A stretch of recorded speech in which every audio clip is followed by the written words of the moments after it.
Hi, Karnataka ರಾಜ್ಯದ ಸಮಸ್ತ ವಿದ್ಯಾರ್ಥಿಗಳಿಗೆ ನಮಸ್ಕಾರಗಳು. ಸ್ನೇಹಿತರೆ, KS, PSI, FD, SD, PDO, group C, JE, AE ಮತ್ತು ಹಲವು ಕರ್ನಾಟಕ ರಾಜ್ಯ ನಡೆಸುವ ಪರೀಕ್ಷೆಗಳಿಗೆ ಧಾರವಾಡದಲ್ಲಿ ನೂತನ ಬ್ಯಾಚ್ಗಳು ಪ್ರಾರಂಭ ಆಗ್ತಾ ಇದ್ದಾವೆ. ನಮ್ಮ ಸಂಸ್ಥೆಯ ವೈಶಿಷ್ಟ್ಯತೆ ಅತ್ಯುತ್ತಮವಾಗಿರುವಂಥ ಕಟ್ಟಡ ಮತ್ತು ಶೌಚಾಲಯ, ಫಿಲ್ಟರ್ ನೀರು ಮತ್ತು ಹೈಟೆಕ್ ಬೋರ್ಡ್ ವ್ಯವಸ್ಥೆ, ಅಂದರೆ ಡಿಜಿಟಲ್ ಬೋರ್ಡ್ಗಳ ಮೂಲಕ ನಿಮಗೆ ಪಾಠ ಬೋಧನೆ ಮಾಡಲಾಗುತ್ತದೆ.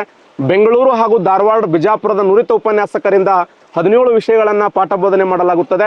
ಪ್ರತಿ ಸಂಡೇ ನಿಮಗೆ ಟೆಸ್ಟ್ಗಳನ್ನು ನಡೆಸಲಾಗುತ್ತದೆ, ಕ್ವಿಜ್ಗಳನ್ನು ನಡೆಸಲಾಗುತ್ತದೆ. ಪ್ರತಿ 15 ದಿನಕ್ಕೊಮ್ಮೆ ವ್ಯಕ್ತಿತ್ವ ವಿಕಸನ ಕ್ಲಾಸ್ಗಳನ್ನು ನಡೆಸಲಾಗುತ್ತದೆ. ಒಟ್ಟಾರೆಯಾಗಿ ನಿಮ್ಮ ಸಕ್ಸಸ್ ಗೌರ್ಮೆಂಟ್ ನೌಕರಿಗಾಗಿ ಕೂಡಲೇ SB ಜುಡಮ್ ಸಂಸ್ಥೆ ವಿಜಯಪುರ ಮತ್ತು ಧಾರವಾಡಕ್ಕೆ ಸಂಪರ್ಕಿಸಿ. ನಮಸ್ತೆ.